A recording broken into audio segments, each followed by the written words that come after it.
పెట్టింది. 498A కేసు పెట్టడంతోనే basing on the ground of cruelty husband వచ్చారు, మనతో డివోర్స్ పిటిషన్ వేయించాలని ప్రయత్నించారు. సరే వేద్దాం అని చెప్పి we have tracked up to ఒక 2-3 months అలా ట్రాక్ చేసి ఏమన్నా మీడియేటర్షిప్ ప్లాన్ చేసాము from the end of their parents. ఇద్దరు పెద్దల మధ్య ఒక పంచాయతీ పెట్టడం జరిగింది. పంచాయతీలో కూడా she is not ready to come.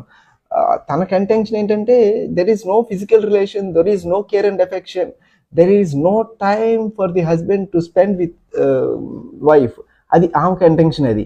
So only basing on those factors she concluded everything as cruelty. అదే కంప్లైంట్లో రాసి ఒక 498A కేసు పెట్టడం జరిగింది. 498A కేసు పెట్టిన తర్వాత ఈవెన్ ఆ 498A కేసులో with the instigation of with the provocation of the parents of the husband అని చెప్పి రాయడం వల్ల వాళ్ళ నేమ్స్ కూడా అక్యూజ్ నెంబర్ 2 and 3లో యాడ్ చేశారు.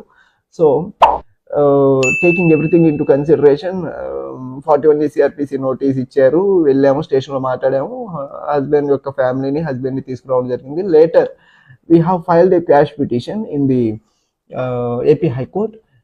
క్వాష్ పిటిషన్ ఫైల్ చేసిందా what are the merits of the case, what are the arguments from the end of our side అంటే just only basing on the contention of the wife. ఆమె ఏం చెప్తుంది, only physical relation లేదు, that amounts to cruelty, that is a ground for divorce. అంతేగాని that does not institute A crime under IPC.